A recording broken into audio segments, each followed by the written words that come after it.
Okay, we're back. Episode 12. 12 already. We skipped a week because we're just spazzers. But a we're lot back going on. now. We're trying to do our best to stay consistent here for you guys. Yeah, there is a lot going on. There was a lot going on. Yeah. Not waves here in Hawaii, but just other stuff.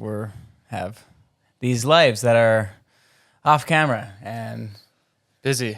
they sometimes get busy. It's funny because I know both of us have already had like a ton to juggle, just like Yeah. content wise and just normal life wise, and like me with like Sunrise Shack and stuff. And then we were just like, let's throw in a podcast. It See how much we literally can just juggle. Stack it on top. Yeah. We've been having trouble even like not having people want to come on. People want to come on, but we just literally are having so much trouble finding our own time Yeah. that we're struggling to get guests on, but we will get a lot of guests on eventually. Maybe even in the next episode, we're gonna try to get a bunch ready and let us know who you guys would like to see on the podcast next. Just comment, like this video, subscribe to our channel. It's going amazing. Check us out on all the podcast platforms: Spotify, Apple, YouTube, and We're coming up on 20,000 subscribers. I think we're at. Oh wow! Okay. Water meter guy checking the meter. His bino's on in his car. Is he looking at you through the window? He has literally binos. Full of binos on in the car. One thing we will also get in the near future, once the podcast starts taking off a little bit more, is a podcast studio. Podcast studio. Yeah. We're gonna have to build one out for that. But And we will. Have you been watching any of the Bells comp? I have tried to watch it, but the waves have looked so awful for them. I just like feel bad for them. The waves looked awful, but I mean, on one side there is waves for them to surf. It just looks like a straight storm. And Yeah. I don't know, the area of Bells just seems to be cloudy or raining incessantly. Yeah. I was like asking John, I'm like, what's the weather like today? Cloudy, rainy. What a surprise. Next day, what's the weather like today? Cloudy and rainy. What a surprise. Like, he was just laughing. But they did something so sick last night. I missed it, but I missed it live, but I rewatched it. Dude, they got Aki and Tom Curran in a super heat together. No they way. sent them out in a heat, like a Masters Division heat, and Like a legend heat. a Legends heat, and they were straight ripping, like absolutely ripping. I went back and I'm like, oh, like I haven't seen them surf in a while, you know, like they're definitely getting older, Yeah. and cool just to watch like two old legends. Dude, I turn it on. They would have been competitive in any one of the heats of the main event. No way. Like That's absolutely so ripping. legendary. And Curran dude. was so formed out, doing these crazy carves, and Aki's backside, I think he got a 9 on one wave, drops in, grabs his rail, like you know how we would, or a regular footer at Pipe would grab their rail on the bottom turn, Yeah. on a big roll in. Yeah. He does that at Bells, grabs his rail backside, hooks this turn, but he's not getting turned. He just hooks straight up into a vertical backside snap. Like a grab rail, bottom turn, backside snap. Aki's backhand is so Insane. inspiring. Yeah. I love it because he's goofy foot. I got to go back and watch that heat. You gotta because watch it. It's insane. I just can only imagine them against who won. Who won the heat? Aki ended up winning. I will say I watched it and I had no preference of who was gonna win or didn't even want anyone specific to win. I was just psyched to watch the heat. But on the highlight thing I watched, I almost thought Tom won the heat. I don't know if you guys watched it. You can say who you thought won in the comments or whatever. But I thought because so Aki got the 9 on that one big turn. He got another wave of backup score. Tom gets like this sick wave, does a couple of nice carves. He then gets this wave and drops in, does a carve. Left his Bells is a right point break. He carves back left and he surfs the wave left and does like a backside hit. Another one turns back right as it's like rolling in and does like 3 or 4 carves, S-ing on this wave all the way to the beach. And I was like, bro, it was like super sick. You're like, wow, they could have taken everyone out in a heat. Yeah. A 9, was that like one of the higher scores of the whole day? Yeah, I think so. I didn't watch the rest of the men's. Like I watched John's one heat. It was a sick heat, but kind of just it was just a bummer because I think this year John and Kolohe are like they're tour buddies or like so Yeah. on tour they've been hanging a lot and like Staying together? Or not staying together, but they surf every day together and hanging out and like Kolohe's one of John's close friends. When he was in Hawaii, they were hanging out a bunch. Yeah, But this year they've been on the wrong side of the draw from each other, and so they keep matching early. It Oh, that just sucks. So they've surfed together multiple times. already, and Damn. they end up in the round after elimination. So it's like pretty much round 2, super early in the event in a heat where it's just a 2-man heat. It's not the 3 where that guy goes to another round. So Yeah. one is going to be eliminated.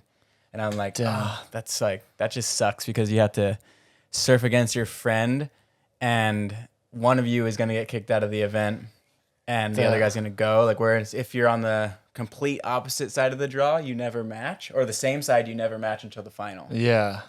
So That's a bummer for them to be like, all right, we're gonna hang out all year on tour, and then a couple heats in, they're just surfing against each other. yeah, When you're rooting for them as well, like surfing John- against a friend, it seems like you'd want to be like, oh, I'll meet you in the final. Yeah, exactly. That's Yeah. it. Instead of like matching up in an early round. And John even said after he was like, it's just a weird thing because you're in the heat and you're like, oh, I want to smash this guy. I want to win the heat. I want to surf my best.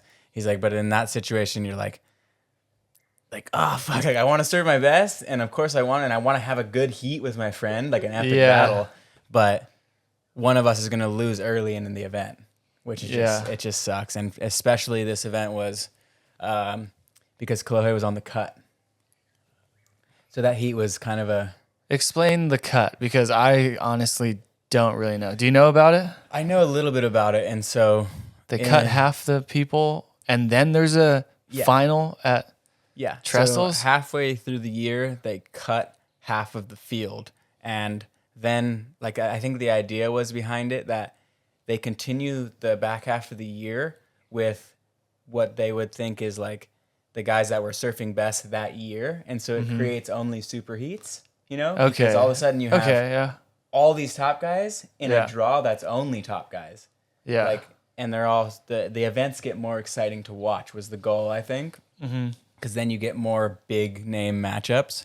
Yeah, because everyone on the top half is So guys doing the best. Yeah, And it's going to exactly. be the best heats rather Yeah. than some of those guys who are just having a shit run. yeah, and so, but it also sucks because you could just have a bad start to the year, and now you can't have. Whereas in other years, you could have a bad start and then really rev up and do well later.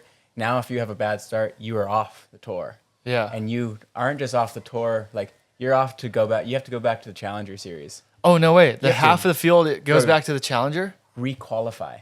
You have to requalify. So Oh, my God. That sucks. Yeah, That so- sucks. it's super gnarly, and they did it also to make more room for the next year. The guys that do the Challenger Series brings in new blood. Yeah. So, and then they do it again for the final event, right? All of a sudden, Yeah. the field gets cut to Five guys, or six. and it's ideally the top 5 guys, and it creates a super event. So That's honestly, I remember, so that's what I know about the main event at Trestles. It's like a 1-day thing, and there was a lot of controversy around it, them changing it because it's been one way for so long. yeah, And I can see why people don't like it. I especially can see why some of the surfers don't like it, but I honestly really like it as a spectator and a fan to see it all come down to like Yeah. one moment. Like this is that moment. Mm-hmm. You As know? as a spectator, it makes it way more exciting to watch. But I could see someone just like, say even someone as good as John or like Yep. Kelly or Kolohe has a shit first start and then all of a sudden they fall off tour. Yeah. I don't know if falling off should be the best thing. Like those guys are, It's I just don't where know. you put them. Yeah, yeah. They it's- didn't make it's a tough- those first events, and then I'm glad I don't have to make decisions like that. yeah, exactly. sucks. And on the other side of it is, so you make it through the cut, then you surf an insane year. You do your best in every single event. You go into the final event of the year, leading, right? Yeah. It is only your world title to lose. So if that day you show up at Trestles in the final event, if that day somehow you're food poisoning the night before, it's the one off day of your whole year, Yeah. and you lose after winning First, every event yeah. all year. You could win every event the entire year, but if you don't win the last one, you don't win the world title. Yeah. So the pressure they put on the athletes is insane, which makes for great competitive surfing. And Well, that's competition. yeah, that's competition. So you want to see like the top athletes, like So last year, Toledo, he went into the final event leading, and then he wins the final event through and See, through. that's crazy. Champion all year long, like pretty Yeah. crazy, imagine that feeling for them, crazy. like winning. Finally, at the end, Yeah. the last It's like death match. 1 minute, you win. Yeah. The whole year. That's pretty sick. And so I think the leading guy actually they surf 3 heats Okay. because I think it's either 5 or 6 that go into the final event. 5th surfs against 4th. 4th surfs against 3rd. 3rd Yeah. surfs against 2nd. And so if you come in 5th, you can compete your way to the final heat To with champion. the leader, and then you surf 3 heats against him, best out of 3. To El Champion. That's a Pretty lot of gnarly. surfing. It's pretty sick. That's a lot of surfing But in one day. it also creates like superhero moments because like last year, it was a great example on both sides. Toledo, he wins the year, he wins the final event. Carissa goes into the final event, the leader, yellow jersey. She had a psycho year, winning all year long. Steph goes in 5th and competes her way to 1st and wins the final heat. Oh, In no one way. day of event competing, she goes from 5th and takes the world title. Imagine that feeling. Imagine that feeling.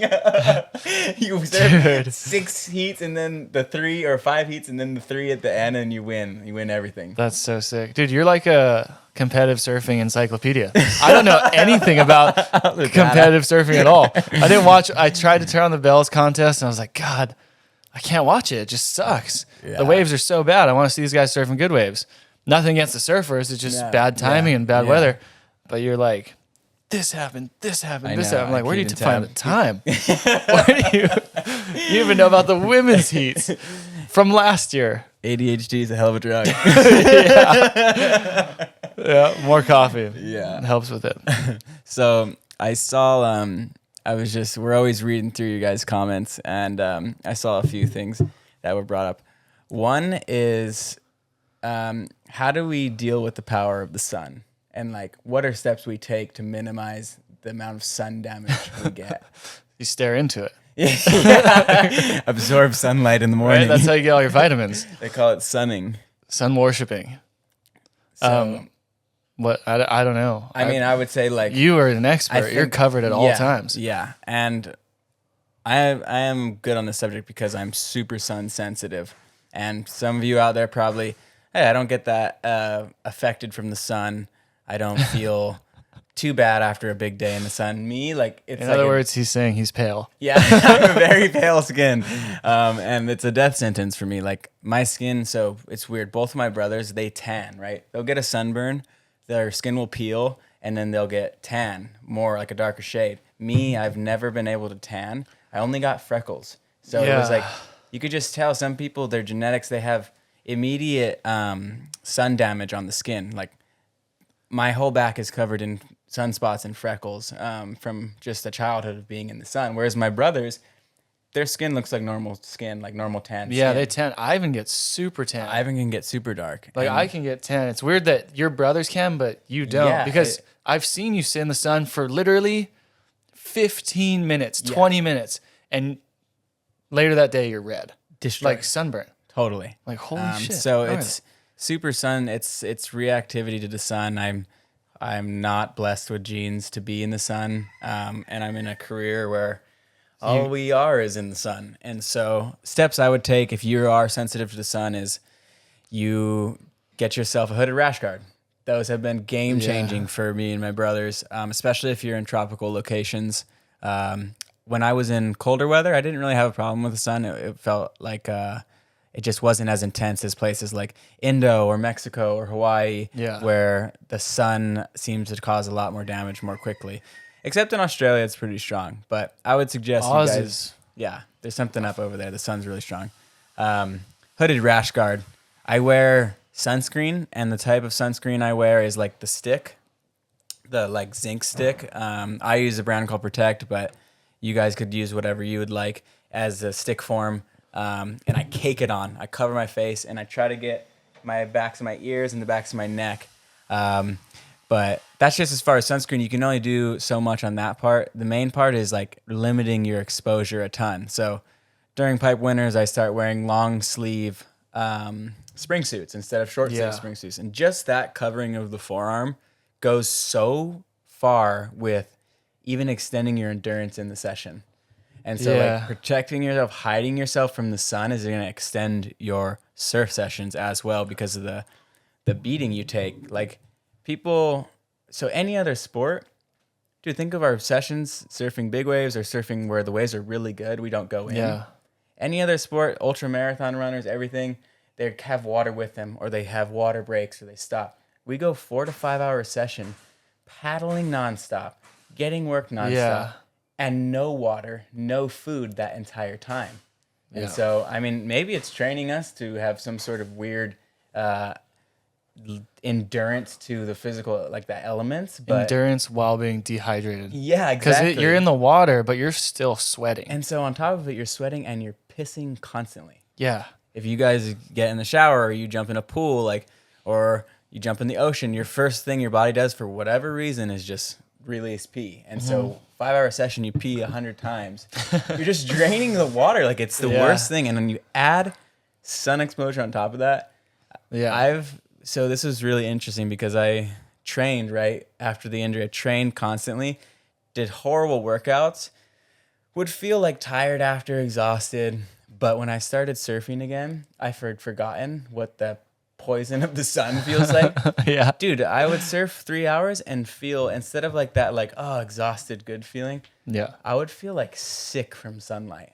Yeah. Just laying on my couch, overheating, heat flashes, like, oh, the poison of... God, that's the worst feeling. Yeah, so... I'm not in the same boat as you. I can have sessions like hours and hours long or all day in Tahiti. If I just put sunscreen on my back and face, I'll be fine. You guys were barebacking it in Fiji, and it was blowing my mind. Yeah, well, I'm fine, dude. I was like, no, it's impossible. I'm like, I'm gonna get super tan, but it's just, I guess it must just be genetic. I saw this random thing that's probably gonna be very controversial to talk about, and I don't know if it's true or not, but I saw this guy talk about sunscreen and how it can actually cause cancer. I'm not a scientist or a doctor, by the way. I'm just going to throw this out there. But as you know, I'm not. But he was saying the sunscreen, a lot of sunscreens we use, I'm sure the one you use, Protect, is like natural and good for your skin. It's not full of like toxins or anything. But the majority of people use a sunscreen that's like in an aerosol can or like it's just something just off the shelf of like a drugstore. But that sunscreen can actually block. There's a few types of UVs or two, and it blocks one of them and allows one in that causes like cancer, the skin cancer. So it's just like, is one of those UVs good or are both bad? No, I think they're good for a little amount of time because you get vitamins from the sun. Like you get vitamin D from the sun, which is something that protects you from cancer. So it's super weird. But back to what I was saying was, long story short, sunscreen can cause cancer, but little amounts of sun exposure can actually boost the vital vitamins you need to protect yourself from skin cancer. Again, no doctor, just throwing it out there. It was just a weird thing I saw. So if you guys do know more about it, leave a comment. I think there's plenty of research and study on how good small amounts of sunlight are for you. Yeah. So like, people will get sick and they'll get depleted in vitamins, like you're saying, vitamin D. Yeah. In areas of the world where there is a huge lack of sunlight. Yeah, that's what they were saying. That like the highest skin cancer places are somewhere like England, where everyone's in the gloomy all the time, but then they'll get skin cancer when they go in the sun because they don't have a sun tolerance. And then when they go in, they put on these bad sunscreens that allow their body to get filled with like sunburn or whatever. I could see it. I mean, do you remember when I was on that Neutrogena kick? That That was like a chemical burn. You scared me out of taking it. I was on this like weird Costco purchase Neutrogena I was sunscreen. like, you cannot use You're that. like, stop using that, but it would work. It would work for certain places, and then we realized like what was in that sunscreen at that time. This was like probably before, like just recently. Sunscreen have huge regulations now. It Do has they to have be reef regulations? safe. It has. I mean, here in Hawaii, you can't sell a sunscreen, or yeah, I think it's just you can't sell it. But a brand cannot sell in Hawaii unless it's has no effect on the reef, because so many tourists were coming in, covering themselves with sunscreens like Neutrogena and these other ones that have like a shit ton of really bad chemicals in them, Yeah. going into the ocean, and the oils would just. Have you ever gone to like Waikiki. Kahana Bay or Waikiki? The surface smells like sunscreen. Yeah, it's It disgusting. was just smoking the reef and the creatures in the water. And so they made Yeah. like big regulation. Has to be like organic, has to be natural source. It can't have any of these heavy chemicals. That's awesome. But if it's smoking the reef and you're rubbing it all over your body, Yeah. like I It's can not see, I could definitely see certain 'Cause sunscreens could be huge damage. So any- it's important to choose the right ones. Anything you put on your skin is going to just get absorbed into your body. So when you put those chemicals on, that's why I barely use sunscreen. When I try not to, unless I'm on surf trips, and I get tan. I swear to God, I get tan. do. Yeah, but or I put it on my face just because I don't want to get like wrinkly or whatever. And it's always good sunscreen, but those chemicals can go into your body and cause cancer as well. Back to what I was saying. Yeah. Some of those are such bad chemicals that they do that. But it's funny. That's awesome that they're doing that for the reef. But I feel like there's such bigger things that they could regulate here that could help the reef in that way. Because you look at it, you look at all these huge, like say Turtle Bay, all that golf course pesticides, like Oh, the man, biggest yeah. golf course, it's just going straight into the water. Mm-hmm. That is got to be 1,000 times worse than the sunscreen that tourists have on. Yep. It's weird the things people focus on. I feel Well, like. I mean, I'm sure on the back end, it's all. Political. Oh, it's all. Where can we put this rule in place so that we get monetized in this other section, or whatever we block here? What's going to sell more of? Oh, we have a giant equity position in that. Yeah. Yeah, well, this law is really going to help everybody. Well, now you have to buy this. ABC store carries all of Exactly. this. ABC stores, like that whole deal. So, of course, there's all. What do they call it? They call it lobbying, I think, something like that. Yeah, I'm not sure. Like, it's like the Airbnb thing. There's two sides to that, right? There's like Airbnb-ing your home is causing investors to come in and buy up the home prices. But at the same time, if you're a local that has a home and you ever wanted to make money off your home, you no longer can, right? That's Yeah. also what Airbnb regulations do. Or if you have land, you can't put up a ADU and help your family supplement on income. Yeah. Who wants that the most? Who wants tourists to fly in and only to be directed to one place? The big resorts. Turtle fucking Bay. The giant resorts do Yeah. not want people Yeah. renting their homes out for vacation, because Makes sense. all of that traffic, someone's going to be able to rent a house for cheaper nightly rate, Mm-hmm. a full house with every amenity, than their 900 base rate rooms. Yeah. So it's crazy. just on that weird subject. Back to the sun thing. I'm probably gonna start wearing Say goodbye to our Turtle Bay sponsorship. yeah. Start wearing tights to block my calves. Yeah, I from was the just sun. going to ask you about that. What do you do about your legs when you're wearing trunks? My legs look terrible, like a crocodile's back. Like my legs, the sun damage of. I try to put sunscreen on them, but because of you're paddling constantly and you just face up to the sun on the backs of your legs, it is getting so wrecked, and I believe super detrimental to my career of being in the sun, that I'm seriously considering wearing some type of surf pant. Like, Yeah. I don't know if they're made or they're developed yet. I see Oh, yeah, I a see- couple of guys wear Yeah. something like it. I don't know what it is, but guarantee, like, if I go to Indo this year, if I go to Mexico, you're probably gonna see me in some sort of full body rash guard suit. Yeah, you need it. And I'll have reef walkers on. So Wait, like, why the reef walkers? because like Vans makes these little ones, these little like surf boots they're called. and I had them in Indo, and they were so sick for cruising around in. Sick. Just And I have a signature pair, so check them out. oh, yeah, go check them out. What was I gonna say? I was gonna say something about I forgot. Oh, I had a good story. Did I explain your prank on me on the podcast No, yet? you did not. I said on my YouTube We haven't video, done a but podcast yet since that. okay, this is a good story. So the other day, we're all surfing, and Nate's been telling me how he's been dieting and like working out. He's super strong in the gym, still surfing good. He went through an injury, whatever.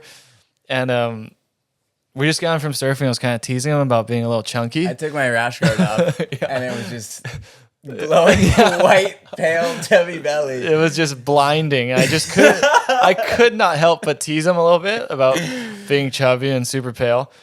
Thought nothing of it. Like 30 minutes goes by. He goes home. I'm chilling at home. I get a call from his wife, Mahina, and she's like, "Hey, Koa, could you guys please stop teasing Nate about being fat?" It's so good. And she's like, yeah, you called him like a bag of milk or something. Milk belly. But he'll just sit there in the mirror and just stare at his belly sits on for his like an chair, hour. staring at it. So I'm thinking like, oh my God, I actually hurt Nate's feelings. I feel so bad. And then I'm like, yeah, no problem. I'll just never bring it up again. And You're like, well, maybe this will encourage him to start eating cleaner. yeah. Losing it. Like a good friend is like, hey, you gotta eat better, live longer, lose that fat. But anyway, they come back over after that call and we go surfing again. And him, Ivan, and Zord are just standing in my yard, just like cracking up, can't hold their smile. And I'm like, what is going on? What is going on? He's like, what'd you guys do? What'd you guys do? We're just we had planned, so we had pranked Koa, and our plan was to have I go home, I have Mahina call him, like act super serious, and we'll see what he does, we'll see how he reacts. And Koa was like, we literally felt bad. Koa was like such a worried friend, like, oh my God, I can't believe he's super bummed. Like, this is the last thing I ever want. Like, he just told me he was trying to gain weight. Like, why? I know, you were telling me that. It was so confusing. In our whole life, you've always been like, all go, no show. Yeah. So I'm like, what? Like, Yeah. tease him about it forever. Anyway, that was a prank on me. We had planned to film Koa's reaction, and Zord was going to say something again and see if you like would stick up for me. But as soon as we see Koa, we just start hysterically giggling. Yeah. And Koa's standing like, what? What's the big deal? And we're just losing it laughing. We could not hold it together. We could not continue the prank. It was I I felt bad too because you were worried. I did have your back. Honestly, if you guys could have held it together for a little bit and had Zord tease you, I would have been like, stuck up for me. I would have been like, no. Like, Nate, have you seen how strong this guy is in the gym? He doesn't look bad at You're all. looking good, Nate. You're looking good. Yeah, I would have totally defended you. I probably would have pulled Zord aside and been like, hey, did Mahina talk to you? Did she call you too? Because that's what she said. She was calling Zord next. Yeah. God, Well, good times. next time. That's pretty much what we've resorted to doing here is pranking each other and teasing each other because the waves have been so bad. Yeah, they have been So horrible. It's a bad. really weird season. But on a better note, there's rumors, and I don't know how they predict these type of things, but that a El Nino season is starting. And so we could possibly have next year what we had, I think it was 5 years ago. We had the season during the El Nino season where we got 20-foot surf or bigger, I swear, for months on end, every other Wednesday. It was like big Wednesday, Thursday, every other week for the entirety of our North Shore winter. Yeah. And we were doing like 25-foot sessions, like the amount of sessions, it was the weirdest thing because everybody got like crazy adrenal fatigue. Yeah. We got so tuned to just being like, it's 20 foot again, like get the gear back on, another life-threatening session. And I remember after that season, we were just getting into big wave surfing. And so it was such like it was so like confronting of like, oh my God, is this what like these guys have been doing all this time? Right? Like we were like, is this the season? Like we had just started surfing big waves. So to surf them that much, that consistently was just so gnarly on the nerves. But at the same time, it was so sick because I feel like that year like boosted our trajectory. Yeah. Because the thing with big wave surfing is your progress in it is really hard. It's like someone, like we were talking about in one other podcast, you guys were trying to get better at surfing, but you have to work all week and you only get to surf on the weekends. Big wave sessions Yeah. are like that. We don't get to surf big waves every day or every month. It's Yeah. you're going to have a jaws session once a year. And so how do you get good at surfing jaws when you only have Yeah. 2 times a year to practice surfing jaws, right? Yeah. Or any big wave. When can you practice that? You can't take your 10-0 out to 3 foot and think you're getting the work in. Yeah. Because you're not. It feels not, so different. You're not under the endurance. You're not on 25-foot faces. You're not feeling equipment. The only way we test equipment in big waves is in life-threatening situations on Yeah. big waves. And so Exactly. I believe a season like that, like, progressed big wave surfing super quickly because we surfed it so consistently Yeah. all that year. That was like really good timing for us Mm-hmm. because we're like, oh, we can be big wave surfers because Yep. everything's about repetition and to get good at something. It's all repetition, like any sport. Yeah. And we got a chance to actually surf big waves a ton Yep. that year. I remember exactly what you're talking about. And that's probably what led us on our path to be like decent big wave surfers. It's cool looking back on like moments like that because we haven't had a season like that since then, and just Yeah. like how certain things like that can excel or change your trajectory in your career or your job or whatever you're doing in your life. Like you look back and you're like, oh, that was like a turning point or Yeah. whatever it was. Like back to what you're saying about like testing our equipment, even you can't get the same feeling because you can't go out, take your 9.8 out on a 10-foot day and get the same feeling because those big 25-foot waves, you're going so fast and sometimes dealing with so much chop that it's a completely different type of surfing. It's completely different. You don't know what your board or your equipment's gonna do. You can't tell at 5 miles an hour to like my GoPro readings are 40 miles an hour when we're dropping in Yeah. on Jaws face. Some of the times the fins whistle, and sometimes like when we were testing guns a lot in the early days, some of the guns would have that stickingness. Oh, Remember that, that's so weird, bad. Yeah. suction cup, and it was a fix that needed to be made with rocker or whatever. Like Paizel worked the magic on that. But in the early days, as we started to surf and go faster and bigger waves, there was some guns would have this weird stickiness, and guys would just fly over the handlebars. Yeah. And it took forever to figure out like it's something we got to change. It wasn't just a random wipeout on that one swell Yeah. we had. I think I remember the day I used the Padillac, which is the big guns we use, or there's a Porto Paddy now that you made. But before that we're riding just whatever and they would literally stick to the wave. It felt like you're dragging like weights. Yeah. And then I remember the first time I caught a big wave on a Padillac, I like took off like I was in a car Yeah. and like stepped on the You gas. got- I was you- just outran the whitewash at Waimea or something. Crazy I was like, oh performance my increase. God, like I surf way better now. All because of I think what it was, if I'm not mistaken, was the big boards had too much concave. So It would there like was suction cup into the it, face. And it slow becomes you. an air bubble Yeah. underneath the board and it drags. So once they took less of that away, it made it more knifey and would just go. So That's super interesting. yeah, I remember the day I rode it. I was like, wow, I go way faster now. Yeah. And after that crazy season, I remember Mark Healy and them, they went and they got a adrenal test to see because they had been pushing it and they Yeah. were just on it and they were like, let's see what happened after being exposed to huge amounts of adrenaline every week for a year straight. And I guess the doctors told those guys, your whole system is burnt fuse, completely blown out. Like my they were like, you're not God. producing anything anymore. Like they were like flatline, like no dopamine, no what's it called? I just said it. Adrenaline? No adrenaline. Yeah, exactly. All those like hormones that you get dosed with when you face a life-threatening situation.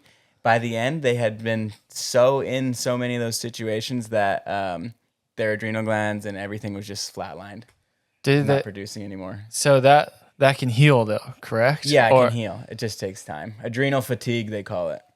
Oh, you just get depressed for a year. A year of surf, Yeah, a year of so- depression. So you have the big highs and you have the big lows. Yeah. Yeah. Surfing is is so intense, especially big waves. Like you have to be ready within like days. If you haven't, say, when's the last time you surfed a 20-foot wave? How long ago? Jaws.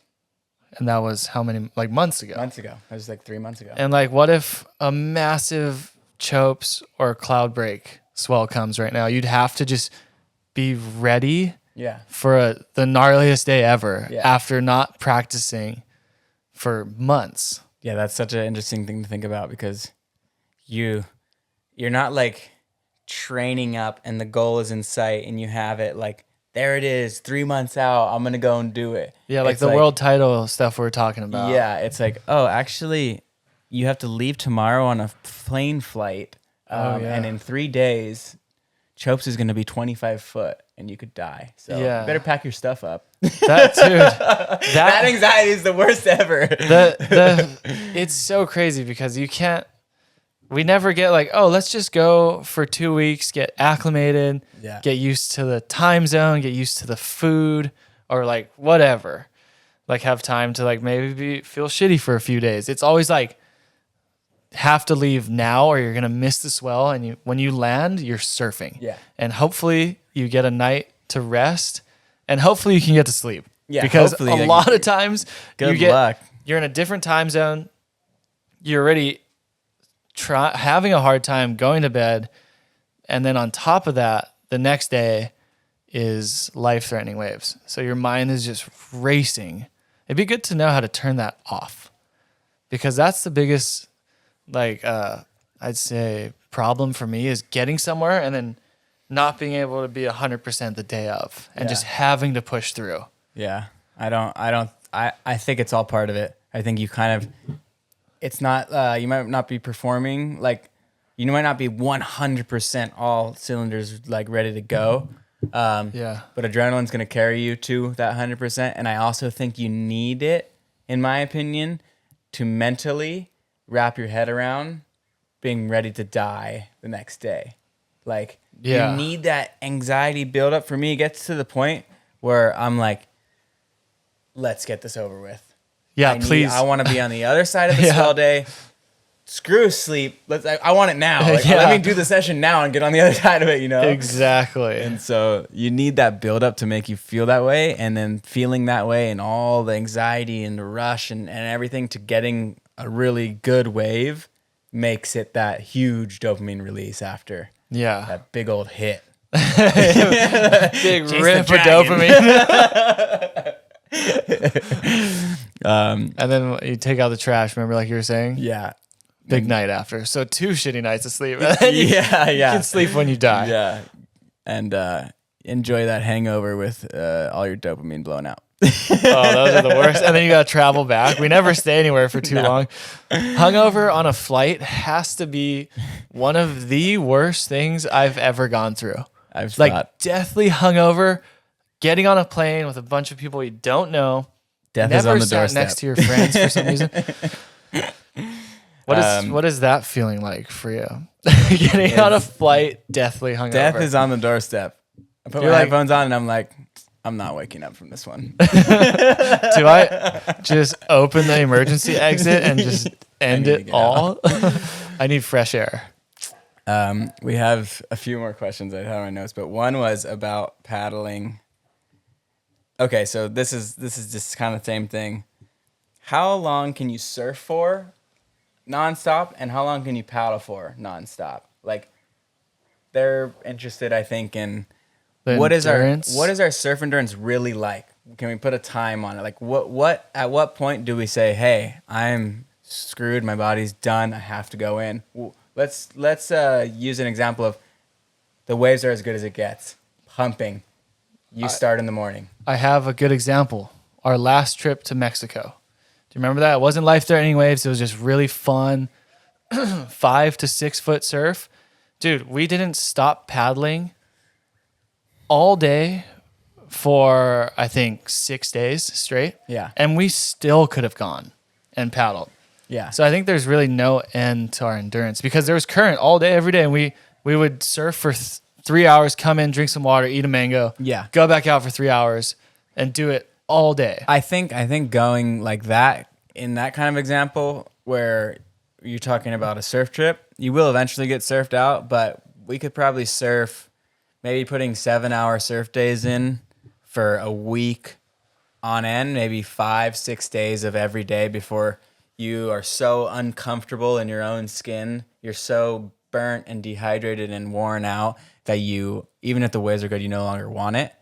But I think we should also give them an example of like, the waves are firing, you paddle out, it's not a full day. Like, I feel like we've surfed some of like the pipe sessions, I've looked on my Whoop and stuff, have been 4 to 5 hours long. 4 to 5 hours. I'm going to say 4 to 5 hours we can surf nonstop without going in, without drinking water in a fairly active session. You do 5 hours straight. I think. Getting smoked. Mm-hmm. So it's pretty crazy. I mean, I don't know what that would be. In another sport, it'd be 5 hours long. I mean, the ultra guys are obviously doing that, or running a marathon is 4 hours, or things like that. Well, surfing, like we've talked about on this podcast, it's such an awkward exercise, paddling, because you're not standing up surfing most of the time. You're laying down on your stomach with your head looking up for the whole time paddling. The majority of surfing is paddling. So it's like a strain on your body, and I think we are lucky we got to grow up doing it. So those little muscles that people feel and feel so sore after surfing, those we don't feel those. No. Like I can I could do a 10-minute workout and be sore for days. Yep. Whereas I could surf a 5-hour pipe session, paddling the whole time, getting pounded, and wake up not sore. Mm-hmm. We have an insane, and it's 20 years of growing it, but an insane and probably what I'd call like a base level endurance, where the exercise is so worn into you, it's so not new to your body that your body mechanics, everything knows exactly what the drill is. Like you said, you're not sore after, and your efficiency of paddling, your traps aren't burning. Like I see a lot of beginners because of their posture, and they're like, my traps and my neck and my upper back from like this weird position I'm laying in. We don't get that feeling. Yeah. We don't get that burn. If you're sprint paddling, what's going to burn out is your engine, right? Yeah. Like if me and Koa go out in the ocean right now and we start and we just sprint, paddle, we're racing. Yeah, I'd beat you for sure. You should take bets on that. You probably are, but I'm not the best paddler. I somehow can fucking You can paddle fast. You have long arms. But I think what would burn out first would not be our shoulders or our upper back or our neck. It would just be lung capacity. Yeah, exactly. It's going to be down to like whoever's hitting VO2 max on that versus like a singular muscle group burning out. And so that kind of ties into how long we could paddle straight. I'd say if we weren't like surfing and getting worked and that kind of damage, 6-7 hours straight, we could easily paddle. If we're like at a medium pace, if we're at like a pace where like, oh, fell off a boat and I need to paddle to another island at a lower level endurance pace, I bet we could paddle like, I mean, we've never tried it, but close to 10-15 hours straight if you had to do it. And then at a sprint pace, I don't know, I've done some of the prone paddling, and paddling on a prone board is to me far worse than paddling on a surfboard. It's just even more of an uncomfortable position. Yeah. But that has always sucked. And I've done sprints with John from Turtle Bay to Logs and was very exhausted by the end of that. Yeah. But that leads into... Well, back to the prone people, there's people do races that they paddle for like 8 hours. The Molokai. Yeah. The Molokai, they paddle 32 miles. Yeah. Just nonstop, laying down, paddling. Yep. It's crazy. What was, if you can remember, your worst paddle out? Worst paddle out ever? God, I've had so many. I think I have one in mind. I've got injured on the paddle out. I've broken my boards on the paddle out. But one that really sticks out to me was, not an initial paddle out, but I got caught inside. I fell on a wave at Pipe during a Pro Junior. And I was for some reason, when I get in a contest, my I get so exhausted. And it was sprinting. This Pro Junior hasn't been around for years now, but I was like, I think I was 18 years old. Dude, I got caught inside for a 25-minute, 30-minute heat the whole time. And I wouldn't give up because pipe, if It's you a heat too. Yeah, if you get caught inside at pipe or you don't make it out on the paddle back out, you just come in, walk up the sand because the current's ripping you, and just try again to time it. And I just would not give up. I fought the current the whole time until the heat was over. And I remember being like, that was my worst paddle back out I've ever So you had. made it out in the end, or you didn't? You did the heat and then you had to go in. I made it out with like 30 seconds left. Didn't catch a Oh wave. my god, that is horrible. That Yeah, is a I had horrible another feeling. one at Nazare during a Yes. heat. That was awful. But Do you dude, remember? I've said that was the worst paddle in my life like a Yeah. 1,000 times. Yeah. What about you? What's your worst Do paddle? you remember the one at Alligators? Oh It was my me and you god! together, I'm pretty yeah, sure. that was up there too. Yeah, That was That was. That was terrible. We had guns and then we were trying to get through this like 15-foot like reef break wall to get out to this wave, this outer reef, and we just jumped in and we're like, you know, you get this like thing like. A paddle out is not a problem for a guy like me. We can go and jump in on our big board. It's like, what did we make it out? The ocean will part its ways for us. We were turtling 10-foot boards, like rolling over, which we call a turtle with a big board. You're facing the whitewater. You can't duck dive it. You don't want to bail it. So you just roll over and try to let the whitewater like roll over you as on the flat surface of the board facing up. We were turtling. It's a YouTube I had put up. It was like 35 minutes. Dude. And the worst part is we have Billy, Eli, a couple other guys who didn't jump in with us because they were Yeah. like, you're going to paddle out here. Like they thought like, hey, this looks like a bad paddle out. Yeah. They were watching on the rocks the whole time. whole so time. giving up was not an option. But I remember like a few times we sat up on our guns and looked at each other and we were like, what do we do? Like I've never seen Yeah. a 400 wave set like do this. Like it was because you think in your head, right? I had another bad one in Indo that I hosted like, and my mindset turns to this.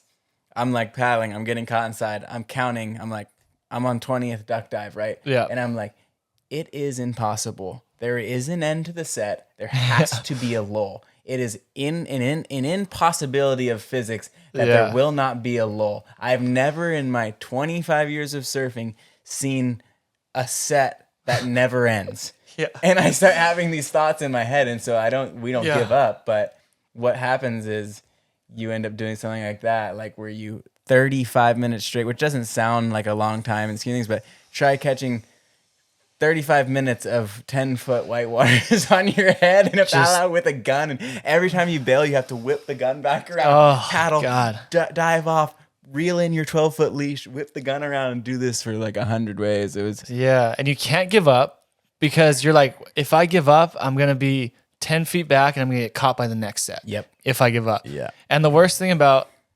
our pal out that you were talking about, if we would have just sat on our boards 10 feet back from where we were, we would have been fine. That We was wouldn't the- have had to bail or anything. But we were pushing it so hard. It was the strangest little place to pal out because it was on an inside reform. We're trying to get out to an outer reef. And this inside reform was taking the rest of the wave's energy that had already broken at the outer reef, and it was just blocking us. So it would lose all its energy after like 10 feet, but it was powerful. And if we were just sat just a little further in, we could have just waited it out. Could But have we're just waited just it out in clean too water. committed and like too egoed out to just stop, especially with our friends watching. We did not stop the whole time. It got to the point I remember we were just cracking up. We were It was losing it. past the point of anger. We were like, this is impossible. Yeah. We're like, how? We is did this end up possible? making it out, and we did end up having a good session. Oh yeah. I got like a great barrel on my backhand at this outer reef. Like one You of got- the biggest backhand barrels I've had at the time was after that 35-minute torture. Yeah. So I was like, okay. You're like, that was worth it. That was a great session. It's a great Oh, didn't you only have the GoPro clip? Everyone from land missed it, I right? missed it, yeah. Yeah. I just only I have remember the that. GoPro clip. God, that pal out was so It was destructive. so bad. I remember another time we were in Porto, and it was me and Koa, and Koa had gone on the first wave of the set, and he had fallen, and I had gone on the second wave, and both of us had fallen where Porto is notorious for this. You have a rip current rushing out because on a long beach break, the waves break, right? And there's no open channel. So what happens is all this water gets pushed in towards the beach, and then all that water needs to balance and get back out. So it forces a channel, and it creates this raging rip current that squeezes out between set waves usually. This happens at Porto all the time. It's like notorious for these huge, really strong rip currents that just show up out of nowhere. Koa falls. Yeah. He's in the rip. I go on the next one. I fall. I'm in the rip. We're both in a rip while an incoming set is coming. Hammer and anvil. Huge rip current, huge set. We're not moving, and the foam had built up so much that Dude. I didn't know where you were. Yeah. Well, no, I was above the surface because I were had. above the surface, I think I yeah. had my board, and you were still off your board, and there must have been like 2 feet of foam. Yeah. And when you're sitting there treading water, that 2 feet's gonna cover your face. Yeah. So you're breathing foam, or you can't get a breath, and all I see is Nate's little fingers at the top of this foam. All I could, and there's I just could feel the surface, but I couldn't get up. there's sets coming, so I like start battling this rip to try to get over to Nate while I'm still like in a shitty situation. Yeah, Koa's gonna grab my hand and pull me up. Yeah. I thought you were gonna die. I thought it was over because I just bizarrely couldn't. I couldn't go. I remember I was like, I feel the surface on my hands, but I would go like this and I wouldn't go up. And I was like, what do I Yeah. have to do? Do I have to like get back below the surface and then shoot up? And like, there was this moment of like, oh man, like I'm as high as I can go and I'm not going to make it to the surface. Yeah. But little did I know is you were like 10 foot away, like hustling on your gun because you saw my I fingertips. was scraping. gonna be there. I was not gonna let you go. Yeah, But- and luckily we got blown in. Like the next set wave hit us Thankfully. hard enough; it blew us like 30 foot into the shore, and we were able to get out of the rip. Because what you're saying about those currents at beach breaks like Porto in Mexico is usually you would think when you fall on a wave, you get pushed way into the shore, a little more out of the danger zone. But Porto being one of those places, it can happen anywhere, but it's really often for it to happen at beach breaks. When you fall in a bad spot, it'll pull you, instead of pushing you in further to like safety and less energy of waves, it'll pull you back into the impact zone. Whereas the impact zone is the zone where there's the most force coming from waves. And Porto is notorious for just holding you in this impact zone just over and over and over again. It is one So- of the scariest feelings in surfing of all of a sudden, like, because your thought is like, hey, I can always just go in. But all of a sudden, you can't go in. Yeah, You can't you go cannot. in, you can't go out, and you're stuck in the most powerful part of the wave. Yeah.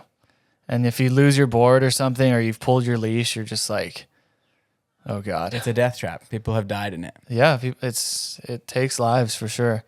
That's that feeling of, so we talk a lot about getting pounded and stuff, but the feeling of when you're getting smoked at a big wave or pipe or something, when you're on like wave 6 on the head and you're like literally, you feel your body getting weak and you're running out of oxygen every time you go under. Like that feeling is like where you mentally have to be so strong to be like, no, I'm not going to pass out and I'm going to get to the surface. Yep. Cause you like, I've had times where I'm sure you have too, where I just like, I stop fighting and I just focus on trying to get air into my lungs and just hold it for as long as possible before a wave hits me. So Totally. that is a scary feeling right It is there. a terrible feeling to start to feel the effects of lack of oxygen and while continuously being pushed underwater. Yeah. And it comes down to exactly that. You're not giving up. You're just giving up on fighting and focusing on a smaller goal of, I just need to get air in my limbs because if I keep this intense struggle, I'm going to go numb and then I'm going to pass out. Yeah. Because it's just the craziest feeling because when you fall, you fight to try to get to the surface quick, you know, and like it's a battle, and then the next one's a battle, and then the next one's a battle, and then all of a sudden it just becomes like there's no, like I have no energy, and I'm worried I'm gonna pass out. Yeah. And jet skis can't even get to you at that time sometimes, or no one's even seeing you. It's just like that's where safety equipment like flotation come into play. Yeah. And being surrounded by good surfers who are like paying attention to surfers around them. Have you ever had to pull an unconscious body out of the water? I've been there to help grab people a lot of times. And I think in Fiji that one time, I wasn't the one to grab them, but that was so hectic. We've seen a lot of crazy stuff. I'm trying to think. Some of that stuff I've like literally tried to block out of my memory because it's so scary. Yeah. Seeing people in situations like that. And these are things like there is training courses on it and how to deal with it because it is so different when it comes down to it. I've sensitive subjects, so I'm not going to say names, but I've pulled 2 people up by their leash from like just seeing their board tombstoning and just happened to be the closest one or the first one there and pulled an unconscious human who's inhaled a lot of water up by their leash and then made the effort of trying to get them to shore. Yeah. And you just until you are in the situation, the difficulty to move a full of water limp human being, something happens when they go unconscious in a limp human body is so different than, hey, let me try grab my buddy. I want to see how it feels to hold another human or carry you somewhere. Person with life in their body and a person that's completely unconscious, dude, it feels like their bones have turned to rubber. Like anything you grab, it slips, it turns, it bends, and you can never get a purchase or a hold on somebody. But there's like training. I was going back to this, coming around to saying there's training courses that everyone can take. We should probably get a run up on it. Yeah, we've talked about that before. But we should. It's just like it when you see it happen to friends, when you see it happen to random people, obviously you're always there to help, but you realize like once you go unconscious in the ocean, once that happens, it is terrifying because the odds of survival get very, very low. Yeah. And so like Koa said, like the goal becomes stay conscious. Yeah. Like, okay, fuck, I'm not gonna fight to get out of this like position anymore because I don't have the energy, I don't have the oxygen in my limbs. I'm just gonna focus on staying awake. I'm gonna focus on not letting like the whiteout happen. You know, you just start taking big, fast breaths. Yeah, I'm like, push oxygen to the brain. Get oxygen to the brain. Get on it. Stay awake. Like a fighter pilot. Totally. Yeah. And Volo has been right there several times, and I've gotten blown out. Eventually, you'll get blown out of that trap. You can't. Like we said before, a set has to end.